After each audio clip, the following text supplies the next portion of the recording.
90 கிட்ஸுக்கெல்லாம் இப்போ ஒரு பொண்ணு கிடைக்கிறதோ, ஒரு பொருள் வாங்குறதோ, குடும்பத்தை காப்பாற்றுறதோ, இது மாதிரியான சூழல்கள் தான் இப்போதைக்கு அதிகமாக நடந்துக்கிட்டே போகுது. அதுதான் உண்மை. ஆனால் இப்போ 2K கிட்ஸுக்கு புது பொண்ணு கிடைக்கிது, புது காரு கிடைக்கிது, புது பைக்கு கூட கிடைக்கிது.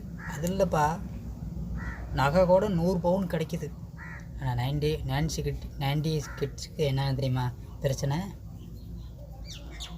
கஷ்டப்படணும், தங்கச்சியை கரை சேர்க்கணும், தம்பியே கரை சேர்க்கணும், அம்மா அப்பாவை பார்த்துக்கணும்.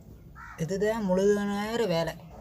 ஆனால் 2K கிட்ஸுக்கு ஜாலியாக காலேஜ் போகணும், பள்ளிக்கூடம் போகணும், நல்லபடியாக சுற்றணும், சாப்பிடணும், நல்ல ஜாலி சந்தோஷமாக இருக்கணும். இப்போ இதுதான் நிலமை.